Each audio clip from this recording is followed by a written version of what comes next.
Hello everyone. In this session, we are going to study about RBI's monetary policies, RBI's tools, that is qualitative as well as the quantitative tools.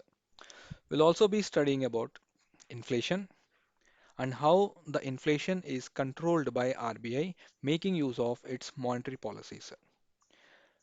And this session also includes the most important term which been covered in most of the newspapers in the daily scenarios like open market operations. This is one of the question which already been asked in the UPSC preliminary examination. What are open market operations? So to begin with, I'll give you a small information about open market operations. Open market operation are nothing but the sale and purchase of government securities.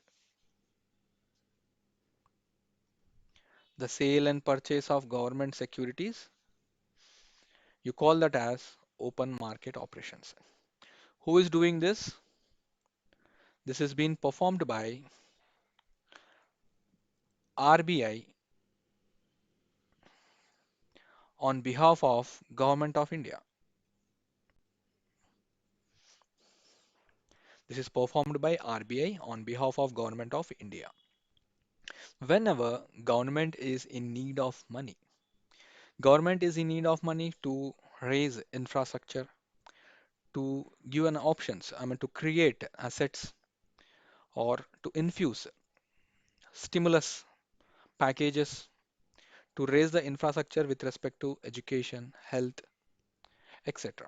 So in this criteria, Government of India will consult RBI for the requirement purpose. And one of the most important resort for the Government of India to borrow the money is RBI. So we will be studying here the basics of monetary policies, how RBI is going to control the inflation, making use of those monetary policies. And in the next part of the session, we'll be studying about open market operations. Monetary policy is nothing but the process by which the central bank is Reserve Bank of India, which will manage the money supply in the market, or we can say it will control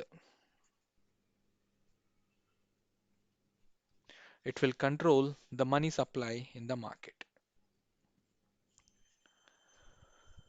Why does it has to control the money supply? Because it is a regulator. It is acting as an regulator which has an authority to keep the market stable. And its prime responsibility is to keep the market stable and the objective to reach the prescribed growth levels. So the objective of the monetary policy, if we include more, it is something like targeting the inflation, full employment, stability in the prices, and stable economic growth.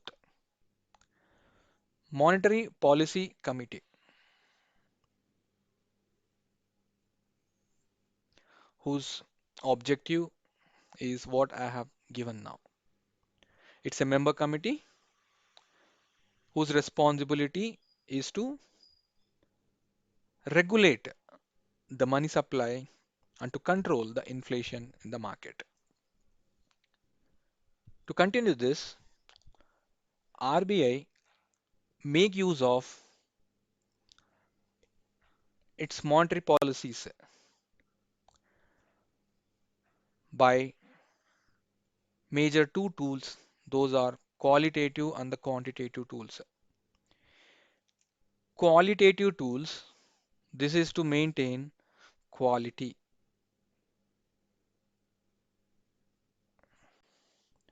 Quantitative tools, this is to regulate. Making use of qualitative tools, it tries to maintain quality. Those are nothing but the rules, the regulations which individual banks needs to follow.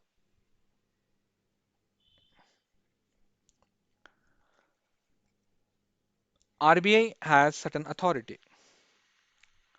RBI provides certain guidelines.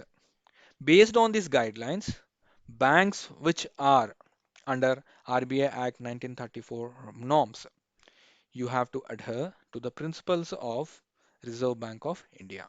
So we'll study now what are those qualitative tools and what are those quantitative tools.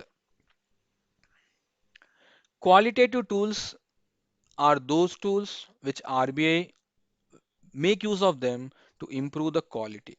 So what could be the quality? I mean, for the bank, if it has been registered as per the RBI Act 1934 norm, then it is under the regulatory or authority of the RBI. So the rules and regulations set by the RBI needs to be adhered.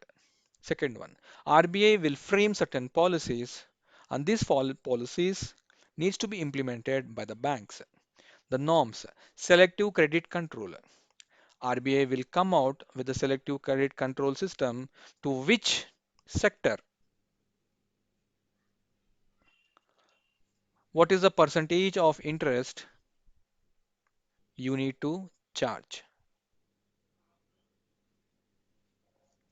what is the rate of percentage which you have to charge. So this has been decided by the RBI. If their interest levels, this interest rates is also being designed or the framed by the RBI, and the banks will have certain limit not to cross that percentage of loan to their own prescribed consumers, to their own prime customers. The bank has certain limits. So all these limits with respect to allocating loans, all these limits with respect to charging off or interest rates will all be as part of this norms, policies, rules and regulation and selective credit control. RBI also has come up with the new norms, that is primary sector lending norms, on which banks has to implement the rules to which sector it has to allocate what percentage of loans. Moral suasion, like RBI will have an authority to take certain control over the banks when the banks fails to perform its function, or the direct action by the RBI can also be taken in case of the failure of the banks. When we talk about quantitative tools are majorly to regulate, major to regulate the money supply in the market.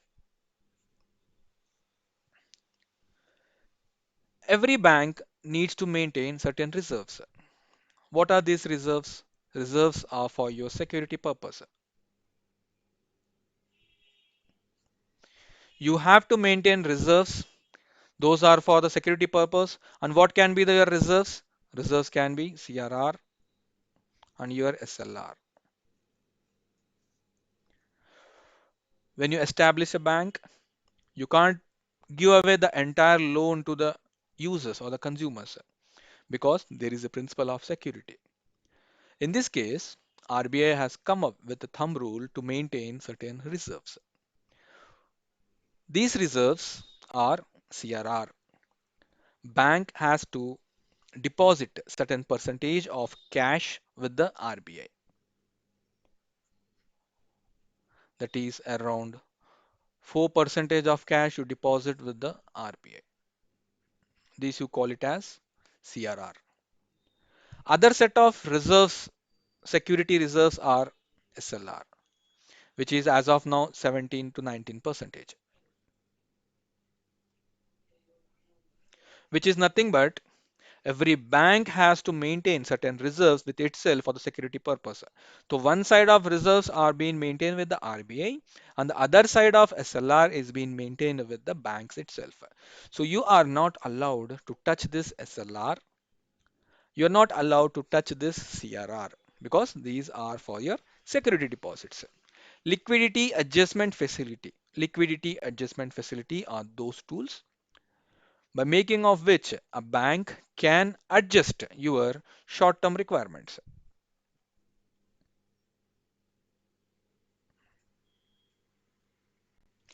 So what are your short-term requirements? Your money requirements. When a bank needs money, it will approach RBI. So this guy provides money to the banks whenever they are in need of. And are they provided free of cost? Definitely not, because you need to deposit certain securities or collaterals. You need to deposit collaterals with the bank, and the bank will allocate you certain percentage of money, or we can say it is a loan. Bank rate is basically for the long term. And what is liquidity adjustment facility? It is a short term management of the requirements of money by the banks from the RBI in terms of loans, and the interest is also being charged. This can be repo rate or reverse repo rate. If it is a bank rate, then it is for the long term purpose. In this session, we'll be studying about open market operations, and I'll be touching open market operations in the next slides. Marginal standing facility is that facility which is being given for the banks who have been run out of all their resources, and at that point of time RBI has given an option for the banks to come with their net demand time liabilities, and they can park their collaterals that is of 2% and they can avail the loans.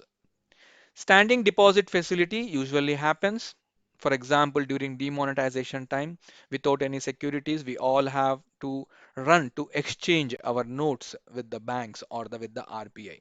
So without any collaterals, we are just depositing those the notes which were declared as invalid by the RBI, by the government of India, and we deposit and we try to exchange. So on those deposits by the banks will be hand over, the deposit from the banks will be hand over to the RBI, and RBI will provide certain percentage of interest to the banks, and we have exchanged those the older version of notes with the newer one. So the next slide will be talking about open market operations. Before that, understanding open market operations, we had to understand what is repo rate. Imagine there is a bank and you have run out of your resources. So the bank needs money. In this case, bank has two options. A bank can approach another bank. A bank can approach RBI. So here, repo rate is that case when a bank is approaching RBI, parks its collaterals with the RBI, and will be taking a loan. That means the rate at which the bank will take a loan from the RBI, or the bank borrows money from the RBI by depositing certain collaterals, and the interest which is charged on this is known as rate, that is repo rate. And the interest which is charged on this mechanism, the way the bank is borrowing from the bank, RBI, so on this set of money which you borrowed, that interest you call it as repo rate. This is basically for a short-term basis for the management of liquid, for the management of money supply in the market. So this rate is known as repo rate. Now we'll be talking about what are open market operations. Open market operations are nothing but the sale and purchase of government securities. Imagine Government of India is in need of money. Like I explained in the first slide, Government of India needs 100 crores. And immediately the option, which is an immediate option for the Government of India, is the RBI. So Government of India approaches RBI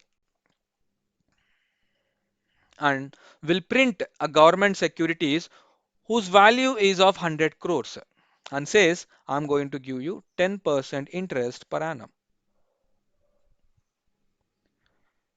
So it's RBI's prime responsibility to generate resources, for the government of India, because government of India is in need to raise its infrastructure or for any other purpose. Now RBI from its reserves, for example, has managed around 60 crores and it has handed over to the government of India, and the rest amount which it needs to manage is 40 crores. So this is the first case. So this 40 crores, it will try to borrow it from the market. So this market includes banks, individuals, or any other institutions. It can be banks, it can be individuals like us, end users like us, it can be institutions. So RBI, on behalf of Government of India, to raise or to generate resources, it will introduce these securities into the market.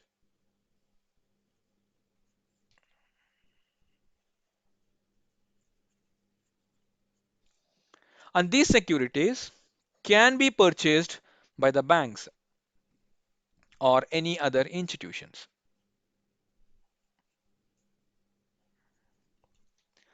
Now these banks will release these securities on behalf of RBI. Now how these banks have purchased these securities? Through RBI's portal. What is that eKuber? eKuber is the portal where the end-to-end transactions or the entire transactions can be easily managed, handled, and displayed. So these banks approaches RBI through this eKuber portal and they buy out this government securities and hand it over certain percentage of money. And these securities are finally released into the market by the individual banks.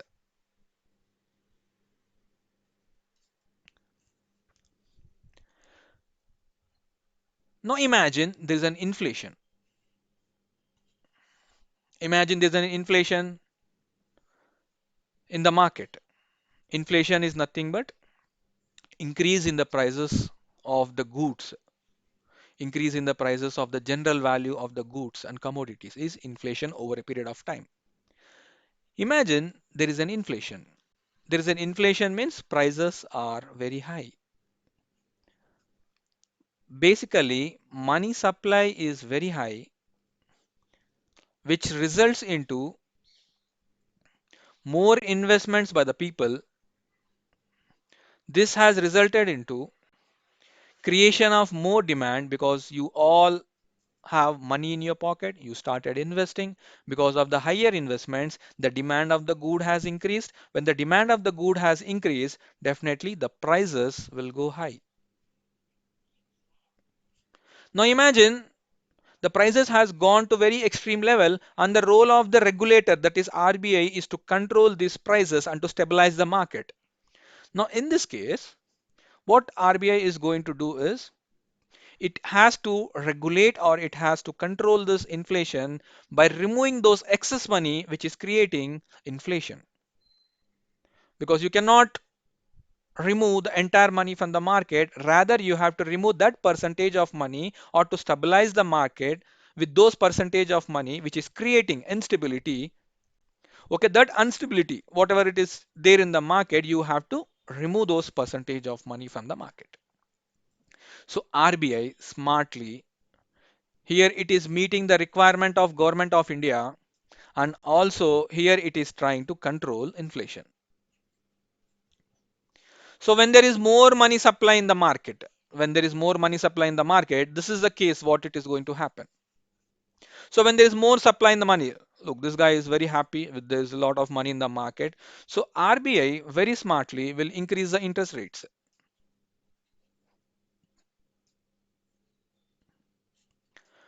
Whenever there is an increase in the interest rates,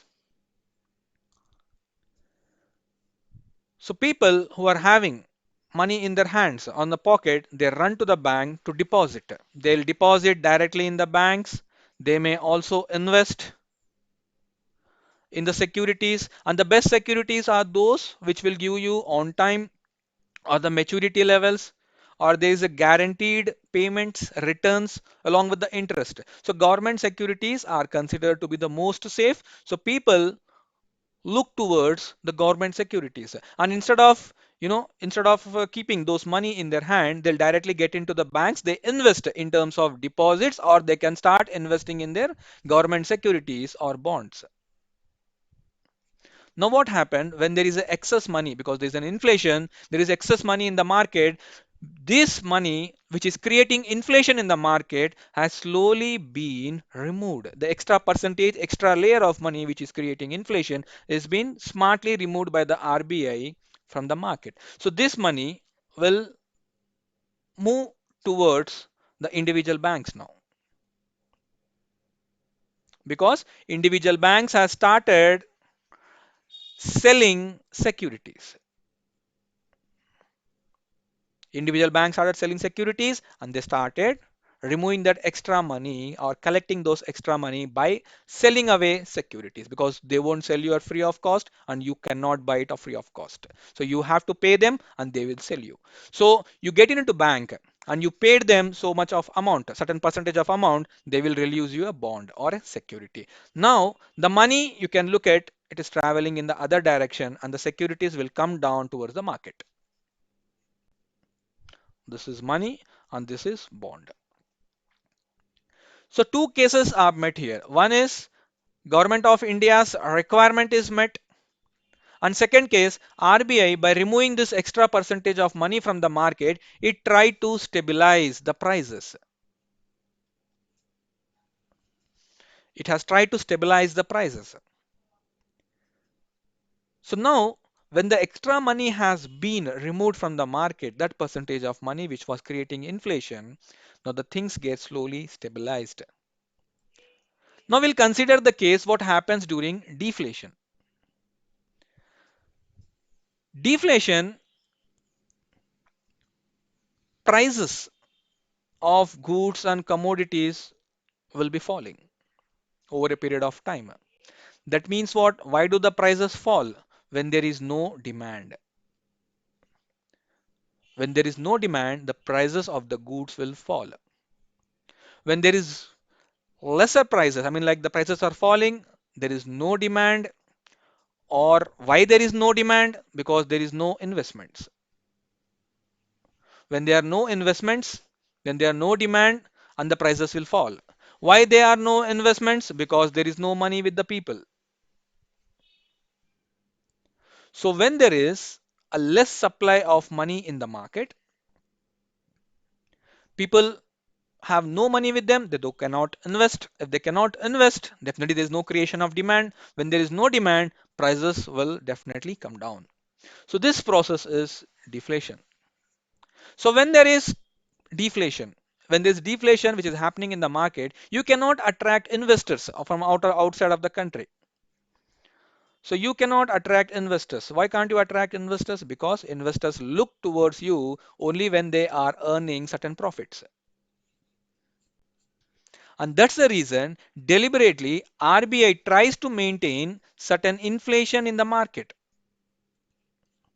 Deliberately, RBI tries to create certain inflation in the market to a level, but not extreme. Extreme cannot be handled. So, to an extent which is being suggested by the committees, for example, Urjit Patel committee, like 4 plus or minus 2 is being advisable. So RBI tries to maintain in this bar. So anything more than that cannot attain you more growth, which will definitely harm you the towards your growth levels. So you cannot attract more investors because you will not be getting any profits.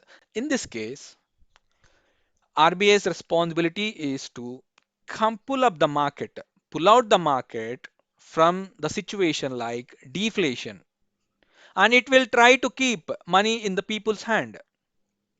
How will it try to put money in the people's hand? It will, I'll give you very cheap loans.